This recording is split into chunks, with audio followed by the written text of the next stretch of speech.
Achille Mbembe, qui va être le dernier intervenant, est camerounais, mais il n'est plus camerounais, puisque lorsqu'on devient philosophe, on donne la patrie à tous ceux qui adhèrent à l'imaginaire ou n'adhèrent pas.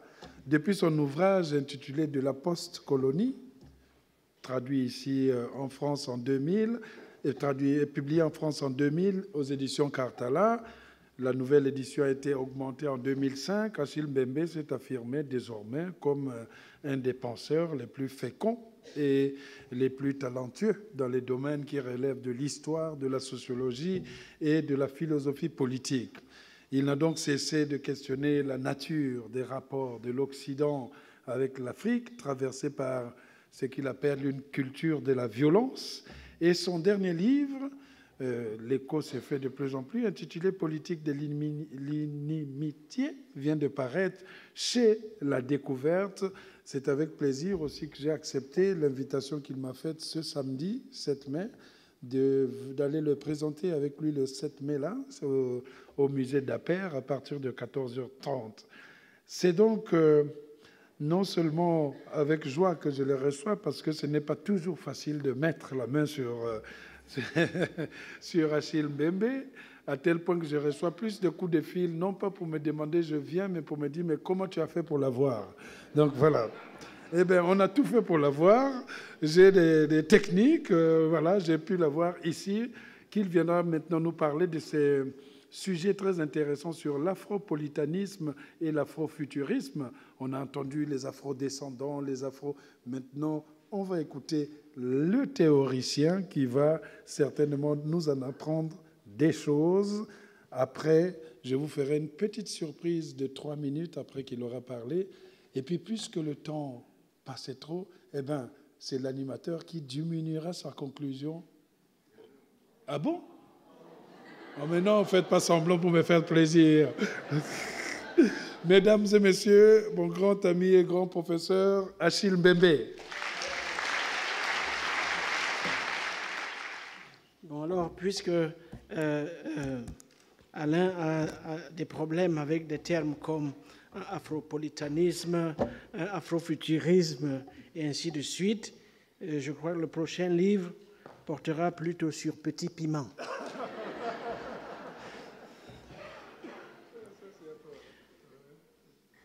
Alors, tout ou presque tout a été dit, d'abord par Alain lui-même, lors de sa leçon inaugurale, puis par tous ceux et toutes celles qui sont intervenus sur cette scène depuis 9h30, et desquels, moi en particulier, j'ai énormément appris. Du coup, il n'y a presque plus rien à dire.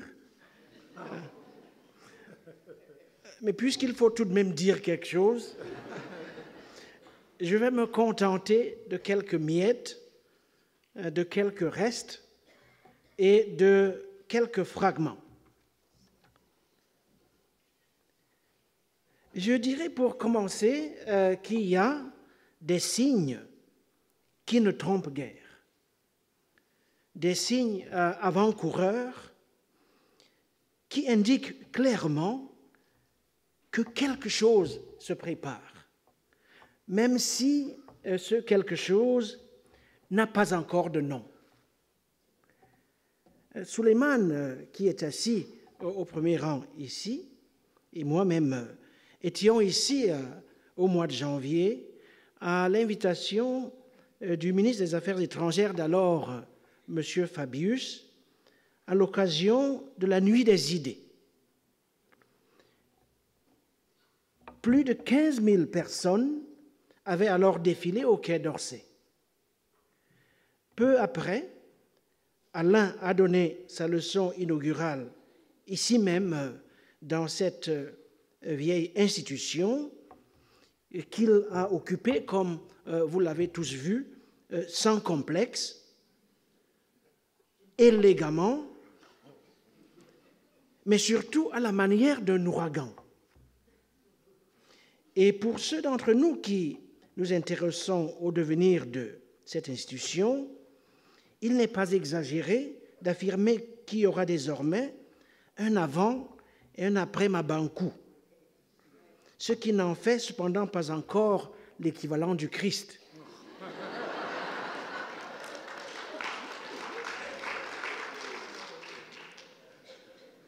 Je crois que la présence d'Alain dans cette institution, tout comme celle de son frère jumeau à l'Académie française,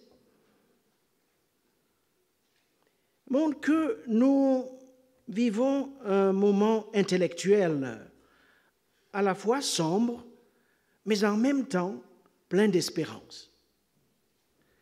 Sombre dans la mesure où, à peu près partout, et pas seulement en France, nous assistons au triomphe de l'opinion et à la défaite apparente des savoirs. Le néolibéralisme ayant entraîné, je dirais, le triomphe des idées toutes faites.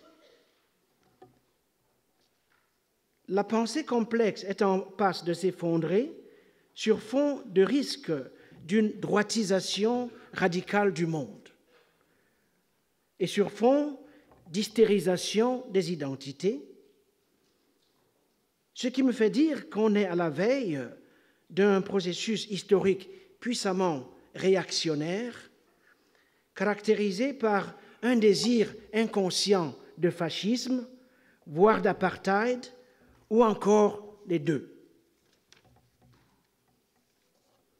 Et cette journée, donc, qui aura été à la fois remarquable et mémorable, avance maintenant vers sa fin. Et je voudrais revenir rapidement sur ce qui nous aura rassemblés, à savoir la pensée de l'Afrique, la pensée de l'écriture, ce qui est en jeu dans le geste qui aujourd'hui consiste à écrire l'Afrique, que cette écriture se fasse à partir du continent lui-même, de ses marges, de ses océans ou de ses multiples ailleurs et diasporas.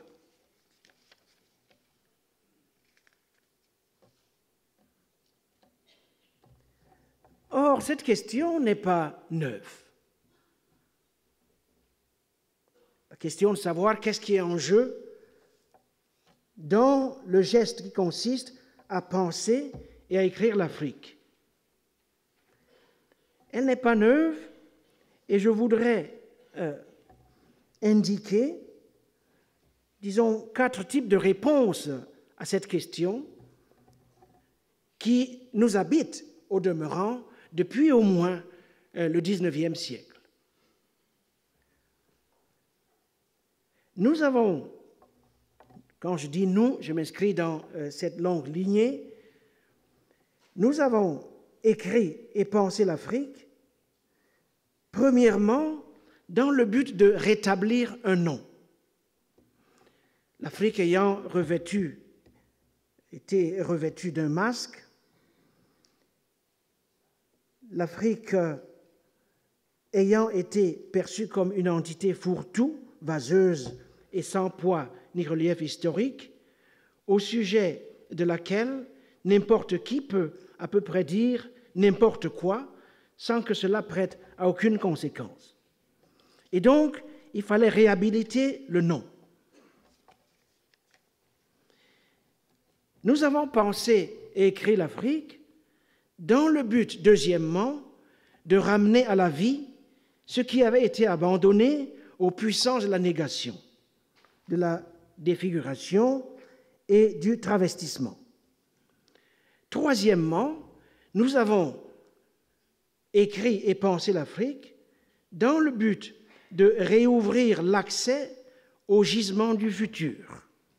D'abord, le futur de l'humanité, ce que Glissant appelait le tout-monde, mais surtout le futur de ceux et celles-là dont il était difficile de dire quelle était la part de l'humain et quelle était celle de la chose ou de l'objet.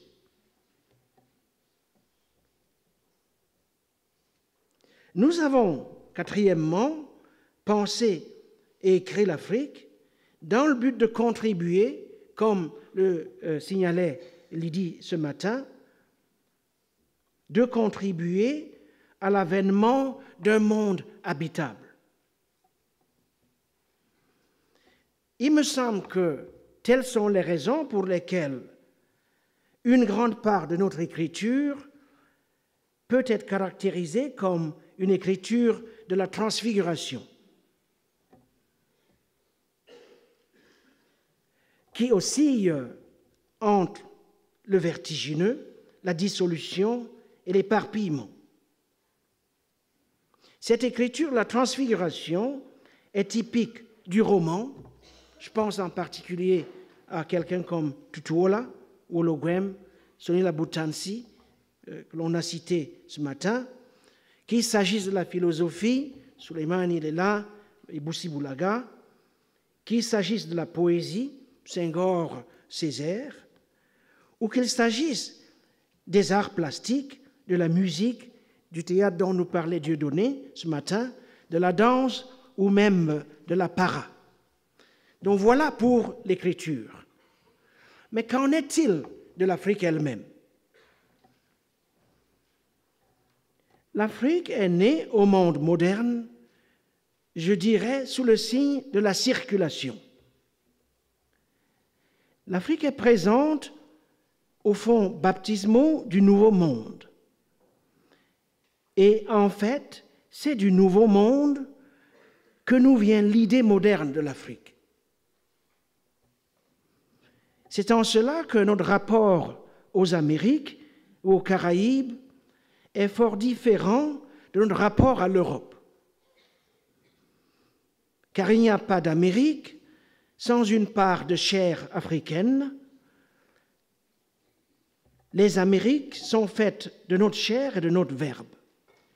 L'Europe, par contre, surgit dans notre histoire sous le visage de ceux qui cherchent à nous limiter.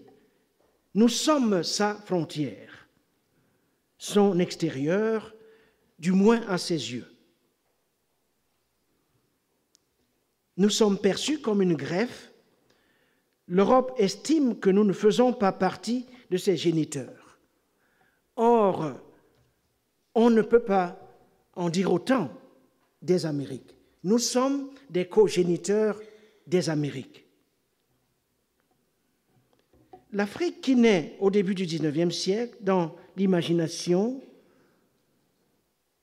des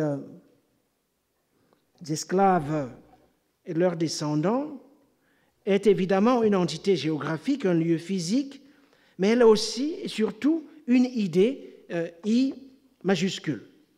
Elle est surtout un horizon, elle est un projet, elle est un rêve.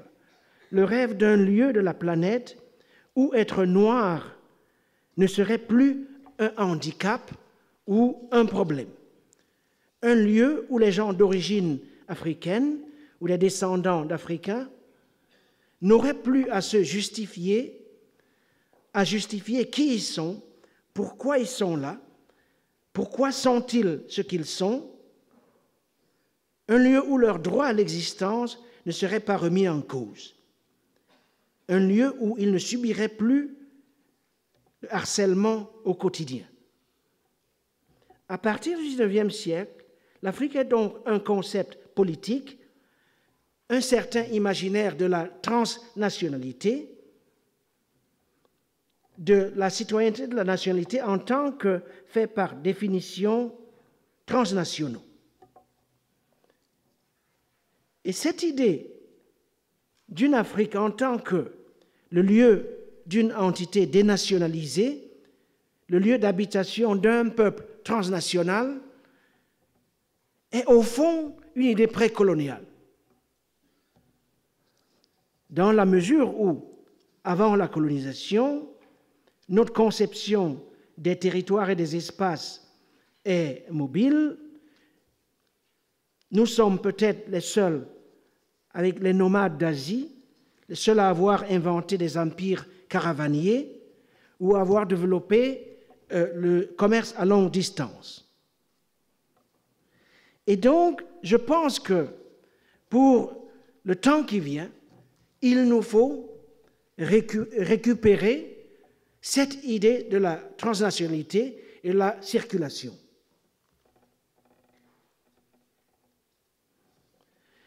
Je vais dire 2 autres mots sur l'Afrique et avancer vers la conclusion. Évidemment, pour ceux qui s'intéressent au désastre,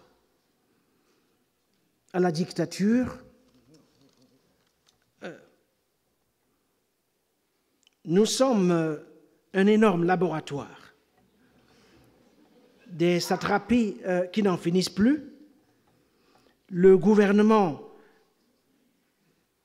par la négligence et à perpétuité, une classe politique parasitaire, des peuples apparemment avachis, du genre que décrit d'ailleurs Césaire dans les premières pages de son cahier d'un retour au pays natal. Évidemment, il y a tout cela. Boko Haram, Ebola, des guerres civiles sans fin, des pandémies, et ainsi de suite. Mais au regard du présent et de l'avenir, il n'y a pas que cela. En fait, il y a quelque chose de profondément radical qui est en gestation. Et je vais vous donner quelques exemples. Le premier a trait à la force du nombre. Dans 30 à 50 ans, plus d'un habitant de la Terre sur 3 sera africain ou de descendance africaine. Le monde de demain sera africain, d'un point de vue démographique. La transition démographique est loin d'être terminée. Et en fait, d'un point de vue démographique, l'on assiste à un basculement de notre monde en direction de l'Afrique et de l'Asie. Dans 30 ans, l'Europe sera un continent de vieillards. La question qui se posera à nous sera celle de savoir comment transformer cette dividende démographique en facteur de production de nouvelles richesses. Eh bien, la réponse, on la connaît, en investissant en priorité dans l'éducation, dans la santé, dans la formation de ce que Célestin et ses amis appellent le capital humain, puisque pour eux, tout est capital.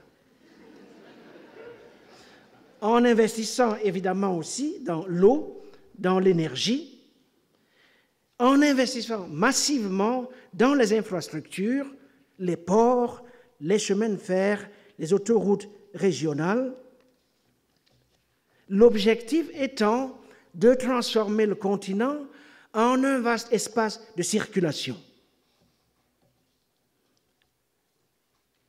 Nous devons ouvrir l'Afrique à elle-même et cela suppose, je vais rêver avec vous, l'abolition des frontières héritées de la colonisation. Pourquoi? Parce que le coût des frontières héritées de la colonisation est devenu exorbitant. Nous souffrons d'une double pénalité. Nul ne veut des Africains ailleurs et nous donnons l'impression de ne pas en vouloir chez nous-mêmes.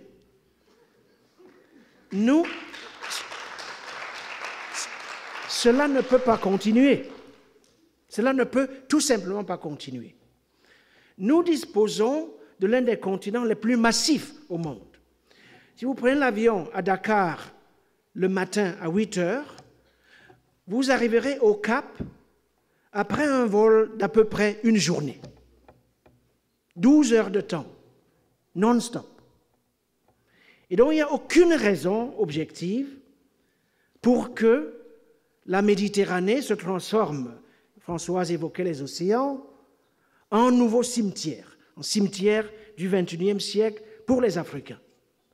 Pour que tel ne soit pas le cas, nous devons ouvrir le continent sur lui-même. Nous devons ouvrir les frontières quand d'autres construisent des murs. la question de l'Afrique est en passe de devenir une question chinoise. Le gouvernement chinois lui-même prévoit l'implantation en Afrique dans les 25 années qui viennent d'à peu près 3 millions de Chinois. Il nous faut ouvrir les bras à ces 3 millions de Chinois.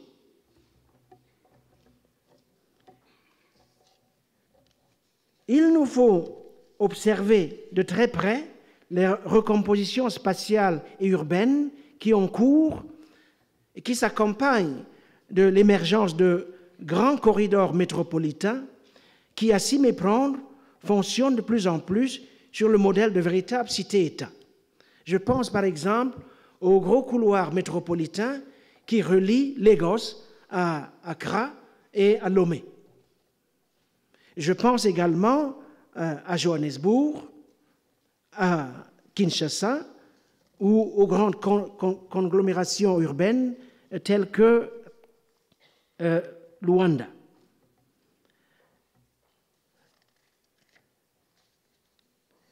Ces recompositions sont également culturelles, point de vue linguistique, et Suleiman avait raison de dire que le français, l'anglais, le portugais sont des langues africaines. Combien de temps faut-il avoir pratiqué une langue pour qu'elle s'inculture, qu'elle devienne la vôtre? Donc il est temps de les reconnaître comme des langues africaines, dénationaliser le français, rejeter ce concept de francophonie qui ne veut rien dire, puisque sans l'Afrique, le français est une langue purement ethnique. C'est l'Afrique qui universalise, qui donne au français ses attributs d'universalité. Je vais terminer, puisque Alain doit quand même parler. 3 points. L'Afrique doit devenir son propre centre et sa force propre. Pour y parvenir, il faut la transformer en un vaste espace de circulation. 2e point, l'avenir de la planète se joue en grande partie en Afrique.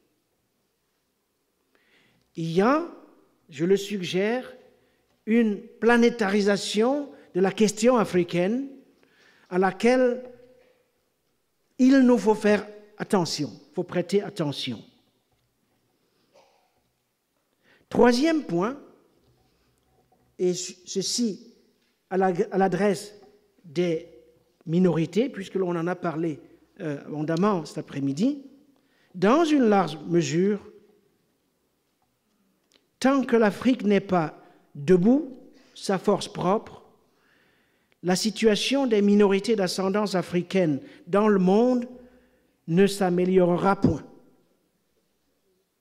Votre destin en Europe, aux États-Unis et ailleurs, est lié, que vous le vouliez ou non, au devenir du continent. Tant que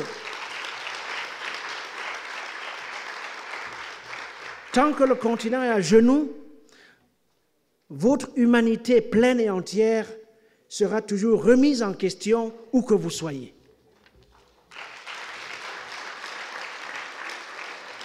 Pour le reste, le temps de l'Afrique approche. Il n'adviendra peut-être pas de notre vivant, mais c'est à en précipiter l'avènement que l'écriture et la pensée africaine sont appelées. Et alors qu'Alain se prépare à clôturer cette remarquable journée, vous conviendrez avec moi qu'aujourd'hui, nous avons ensemble fait un grand pas en avant dans cette direction. Merci beaucoup.